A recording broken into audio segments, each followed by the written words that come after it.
Ça y est, c'est parti, le Mercato OM 2024-2025 est lancé. On va pouvoir enfin s'amuser et regarder quels sont les départs, quelles sont les potentielles arrivées, analyser tout ça et décrypter ce que j'imagine être une nouvelle stratégie. Ça n'engage que moi, mais il y a des éléments qui montrent qu'on est en train de changer de braquet au niveau du Mercato de l'Olympique de Marseille et on va essayer de décrypter tout ça. Les amis, bienvenue sur CM Football. C'est toujours un plaisir de vous retrouver pour analyser l'actualité de l'Olympique de Marseille. Hier, on a fait le point sur qui est Lilian Brassier, la probable future première recrue de l'Olympique de Marseille. On fera le point sur ce dossier dans la partie arrivée tout à l'heure. On a analysé évidemment l'arrivée de Roberto De Zerbi. Vous avez été plusieurs à me demander quand est-ce qu'il arrive, quand est-ce que son arrivée est prévue, et je vous ai renvoyé sur mes différents réseaux, sur cet article de Antonio Parotto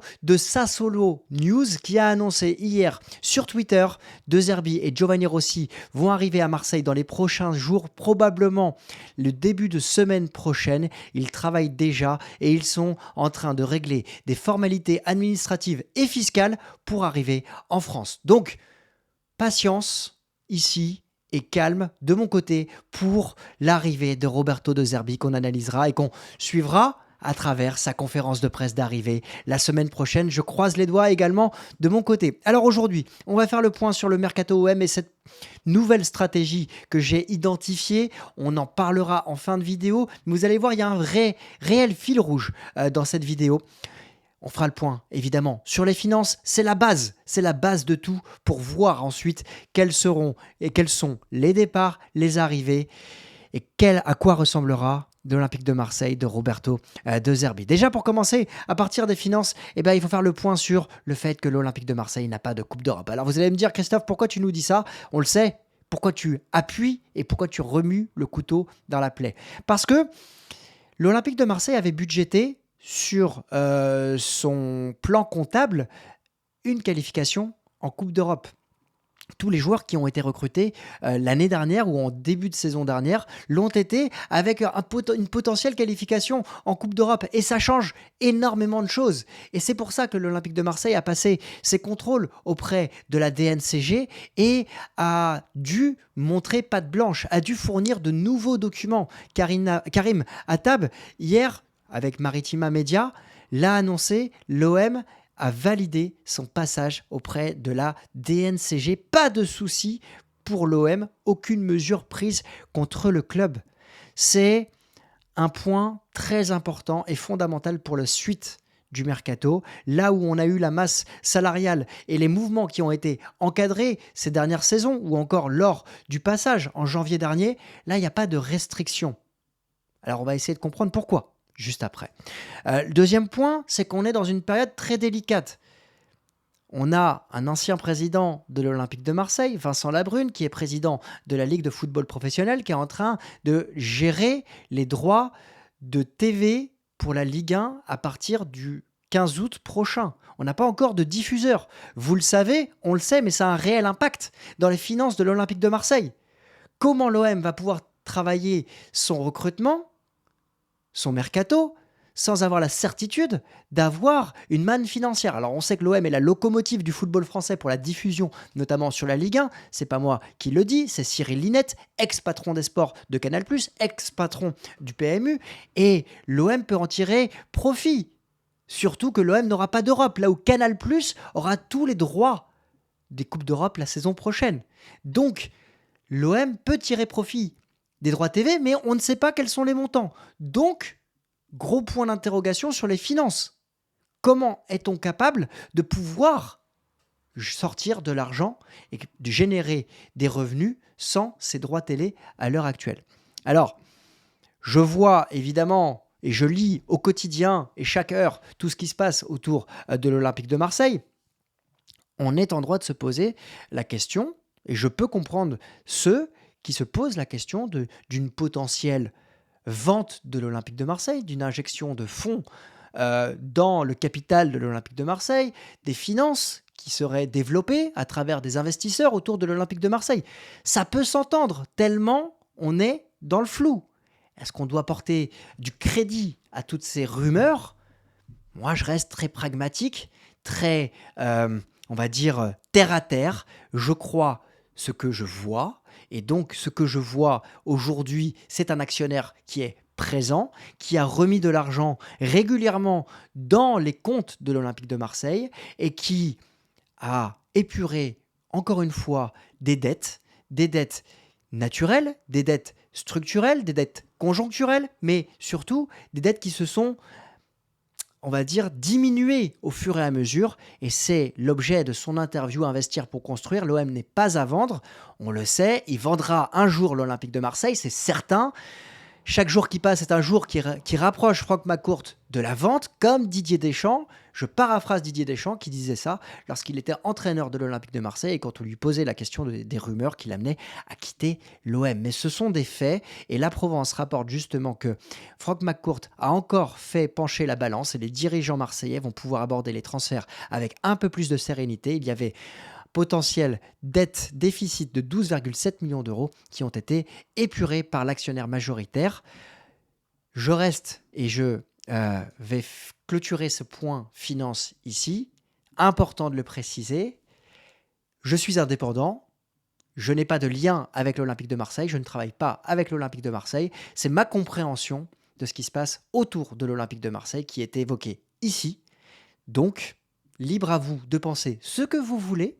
On est en droit d'échanger, mais de mon côté, voilà ce que je rapporte par rapport aux lectures que j'ai et aux faits qui sont établis. Une fois qu'on a dit ça, on va parler des départs. L'Olympique de Marseille, dans ce mercato, a vu donc Pape Gueye partir, libre, Jean Onana, son prêt se terminer, et également Joaquin Correa. Ça va libérer de la masse salariale dès à présent. On rajoute à ça le prêt avec option d'achat qui va se transformer en transfert pour Renan Lodi, le prêt avec option d'achat de Matteo Guendouzi qui va se transformer en transfert. On parle du côté de Lodi ou de Guendouzi, grosso modo, de 35 à 40 millions d'euros avec les bonus qui vont rentrer dans les caisses de l'Olympique de Marseille. Renan Lodi, c'est autour des 22 millions d'euros. Et concernant Matteo Guendouzi, c'est 13 plus 5 millions d'euros. Ce sont des sommes qui sont importantes. On rajoute à ça Vitinha. Alors certains vont parler de braquage, d'autres vont parler de club satellite avec le Genoa. C'est vrai, on peut se poser la question, tellement des joueurs sont passés, Ocampos, Strootman ou encore Malinowski. Entre autres, maintenant, on en a discuté avec différents créateurs de contenu sur l'Olympique de Marseille, notamment le petit OM. Il faut aussi se poser la question et prendre un peu de recul, avoir l'honnêteté intellectuelle aussi de se le dire. Il y a peut-être eu des traites qui ont été non payées concernant Ocampos, Strootman ou Malinowski avec le Genoa. Ce qui fait que quand tu te dis qu'il y a des traites non payées pour ces transferts-là ou ces mouvements-là, eh ben, on efface peut-être des traites. Ce sont des suppositions ici, aucune information, mais c'est une clé de lecture qu'on peut avoir. Et on se dit, bon, eh ben, on efface une dette il y a 2 ans et cette traite, on la passe sur le transfert de Vitinha. C'est un mécanisme financier, mais c'est vrai qu'en lecture du marché des transferts, c'est assez particulier de voir que Vitinha va être vendu entre 16 et 20 millions d'euros pour un joueur qui n'a ni réussi à Marseille, ni réussi réellement du côté du Genoa, pour devenir un des transferts les plus élevés du Genoa. C'est une belle clé de lecture quand on est supporter. Maintenant, financièrement, c'est une très belle vente. Voilà. Et donc, c'est aussi de l'argent qui va rentrer dans les caisses de l'Olympique de Marseille. Et donc, ça rajoute à une manne financière dont pourrait disposer l'Olympique de Marseille. Après, il y a les suppositions. Chancel Mbemba qui pourrait atterrir du côté du golf. Il lui reste 1 an de contrat. Perso, je préfère le voir rester 1 an, quitte à le voir partir librement la saison prochaine.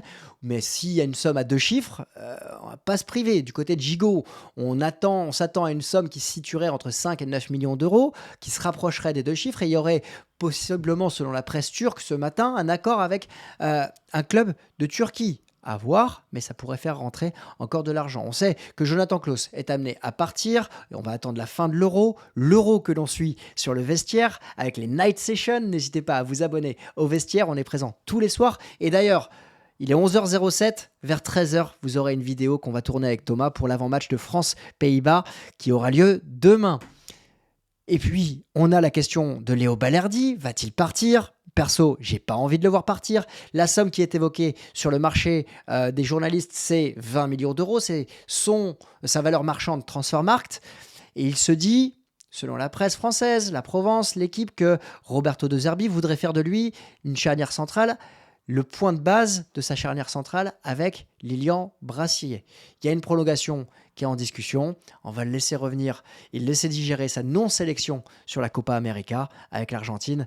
Mais évidemment, ici, clairement, je veux qu'il reste. Et si d'autres sont amenés à partir, si les finances doivent être à se développer, alors il faut aller chercher un montant supérieur à 20 millions d'euros.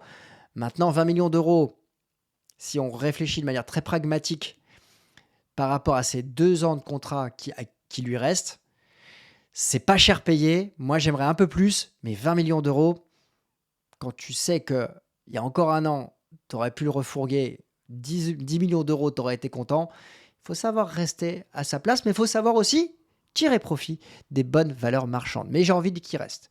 Kondogbia, Verretou, pourquoi je vous en parle? Parce qu'il y a un milieu de terrain international français qui est évoqué dans la presse. On va en parler dans la partie arrivée. Kondogbia a été décevant cette saison. Il a un gros salaire. Je pense qu'il pourrait être amené à partir. En tout cas, il y a une réelle porte de sortie. Et concernant Jordan Verretou, moi, j'ai été très satisfait de sa saison. Il a été très polyvalent et je pense qu'il peut servir beaucoup avec Roberto De Zerbi et également Valentin Rongier. Maintenant, il est à 1 an de la fin de son contrat. Je crois qu'il a 1 an, une option d'1 an qui pourrait être activée, mais c'est une réelle valeur marchande, à savoir si lui et sa famille ont envie de rester du côté de l'Olympique de Marseille. Moi, j'ai envie de le voir rester par rapport à tout ce qu'il a réalisé. Il avait été acheté autour des 11 millions d'euros. Sa valeur marchande est moindre. Et à choisir entre Verretou et Kondogbia, je préférerais me séparer de Geoffrey Kondogbia. Vous me direz en commentaire également ce que vous en pensez. Et puis, il y a l'information qui est tombée ce matin dans la presse, l'équipe repris par Foot Mercato et Santi Aouna, qui annonce une offre très intéressante du côté d'Everton pour Iliman Ndiaye, priorité en attaque des Toffees. Un article d'ailleurs de la presse anglaise fait état d'une offre potentielle offre, attention, de 20 millions de livres sterling. On parle de 23 millions d'euros pour un joueur qui a été acheté 17 millions l'année dernière. Là où je parle de finances depuis tout à l'heure, je vous avoue, et vous le savez, j'ai de l'affect pour Iliman Ndiaye. Et il y a des joueurs qui arrivent peut-être à émerger la 2e saison. On l'a vu, on le sait. Il y en a plusieurs du côté de l'Olympique de Marseille. Il y a eu Jean-Pierre Papin pour les plus anciens. Il y a eu André-Pierre Gignac. Il y en a très peu qui ont réussi la première saison du côté de l'OM. Il y en a d'autres et vous les citerez. N'hésitez pas à le faire en commentaire. Mais moi, j'aimerais voir Iliman Ndiaye avec Roberto De Zerbi dans un système où il aime bien avoir 2 attaquants, un point de fixation et un attaquant qui court. Alors on le sait, il a été décevant cette année, Iliman Ndiaye, il n'a pas su s'adapter, il a eu souvent le nez dans le guidon, la tête baissée, mais quand il a été en confiance sur le peu de matchs qu'il a eu à réaliser, ça a été le feu. Et on n'a pas, malheureusement, en tant que supporter, on dit souvent qu'on manque d'identification à travers un joueur qui représente l'Olympique de Marseille. Malheureusement, cette saison, il a fait une saison à l'image de l'OM. Il y a eu beaucoup de pression autour de lui également. Il s'en est mis également. Il n'est pas exempt de tout reproche, parce que quand il y a un problème, il faut le voir dans les 2 sens. Moi, je préférerais le voir rester. Et j'aimerais qu'il reste du côté de l'Olympique de Marseille. Maintenant, compte tenu du contexte, si tu as une offre à 23 millions d'euros par rapport à la saison qu'il a disputée, ce serait quand même dommage de pouvoir se priver. Si tu ne peux pas financièrement t'en priver, si tu l'acceptes, on fera avec. Mais ça sera une déception de le voir partir. Maintenant, financièrement, encore une fois, c'est exceptionnel d'avoir une offre, si c'est le cas, si elle se confirme autour des 23 millions d'euros. C'est la presse anglaise qui en parle, puisque Foot Mercato et l'équipe n'ont pas eu accès au montant, donc c'est à prendre au conditionnel. Vous le voyez, je suis partagé, je serai attentif, évidemment, à vos commentaires concernant Iliman Ndiaye. Je sais que c'est un dossier clivant, mais beaucoup repris cette saison sur lui. Je suis curieux d'avoir votre avis en commentaire. Il y a 2 départs dont on n'a pas parlé.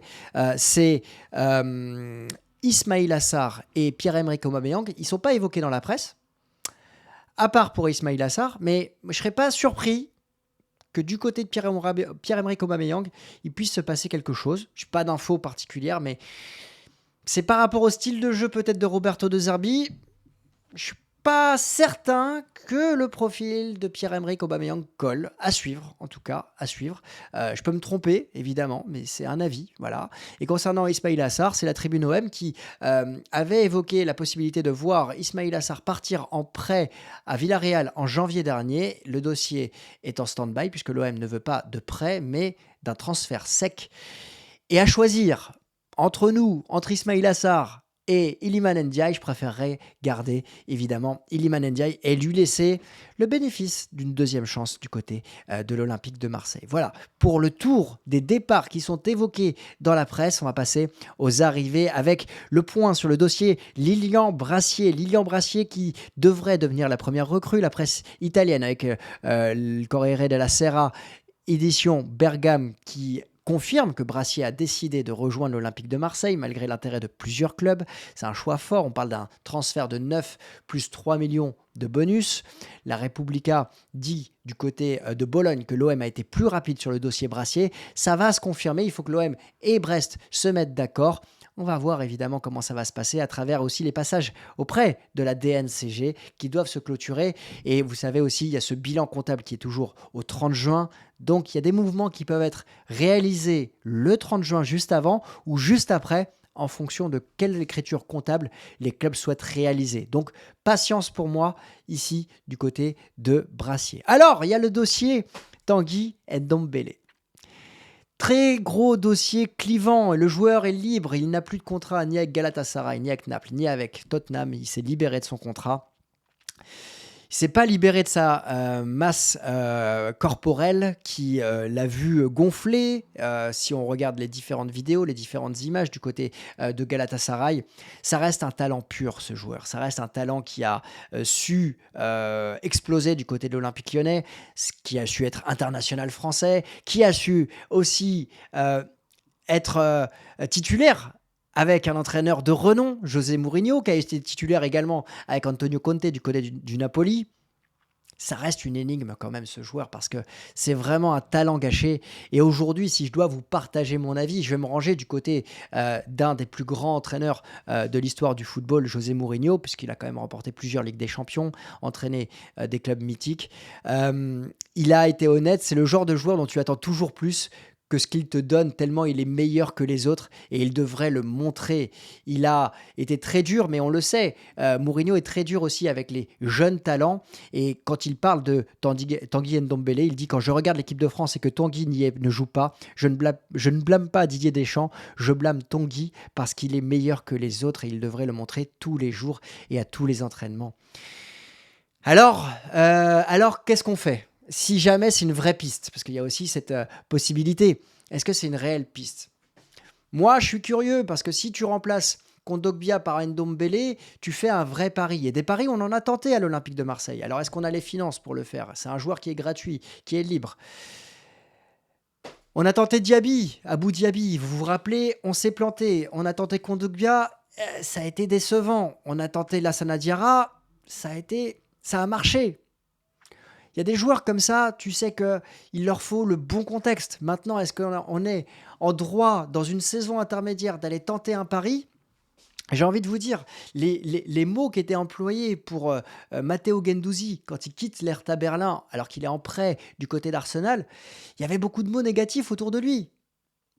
Pour autant, il a été clivant du côté de l'Olympique de Marseille, mais il a plutôt laissé une belle image auprès des supporters. Tactiquement, ça a été plus délicat, sur la fin notamment, mais je suis partagé aussi.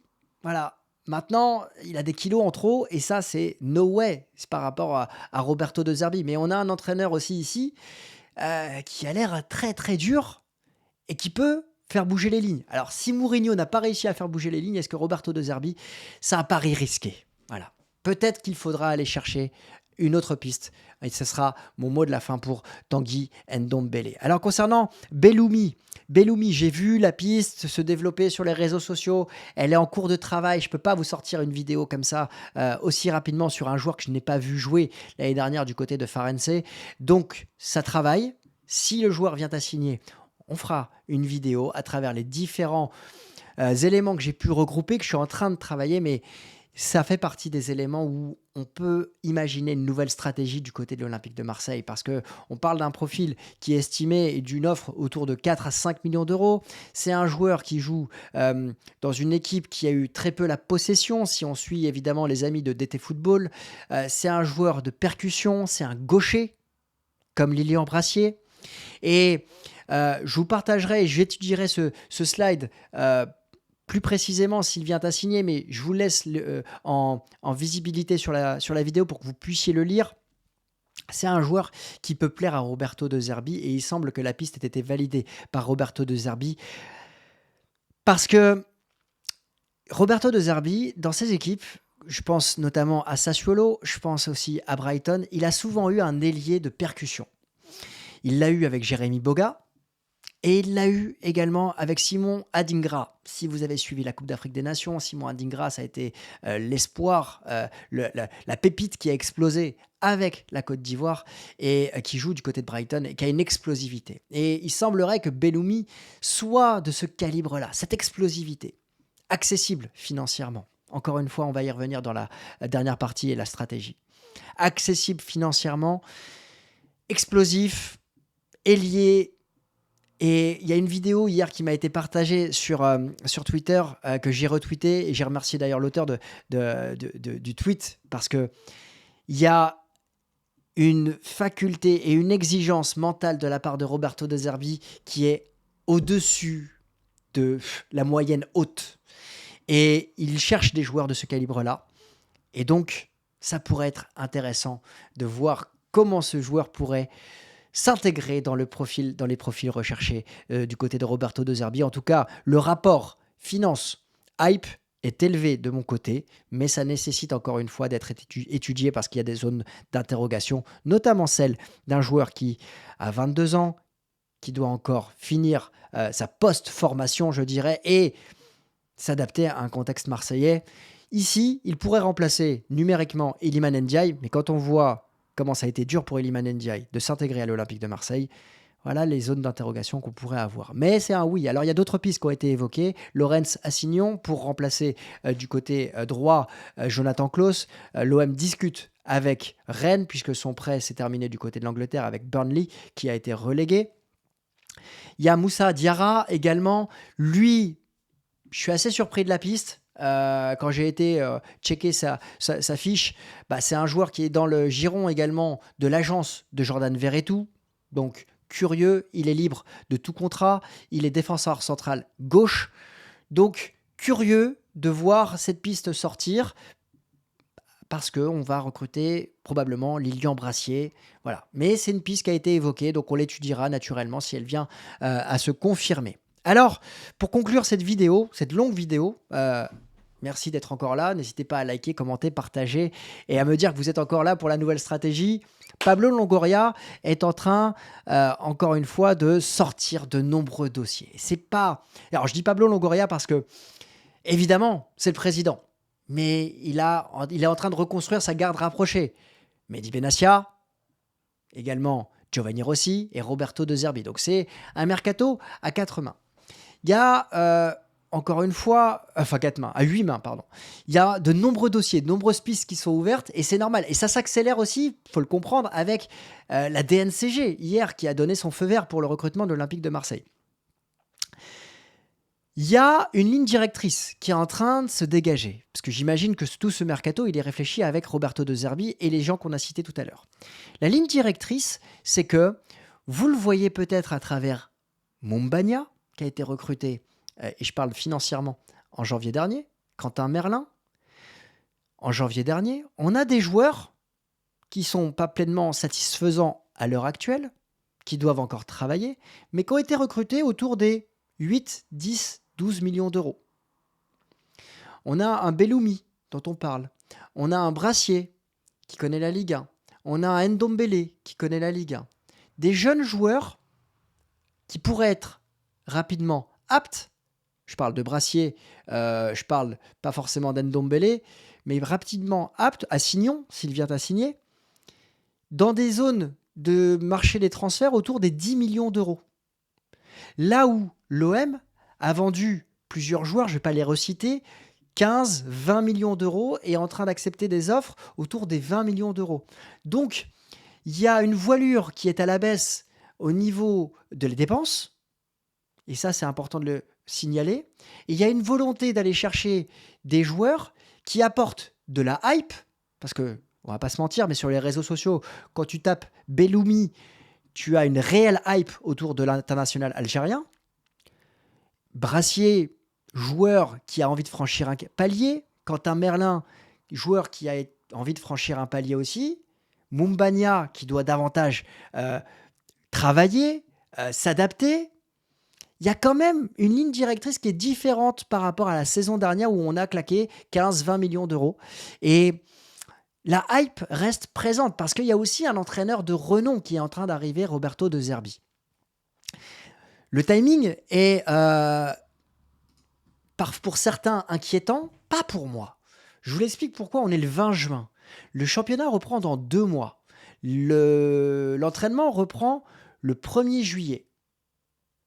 Là où il y avait une réelle inquiétude l'année dernière parce qu'on avait 5 semaines et on a repris tardivement avec un entraîneur qui est arrivé tardivement, là, il va falloir qu'on recrute assez rapidement, certes, mais on a 2 semaines de plus d'entraînement pour une échéance qui n'est pas la même.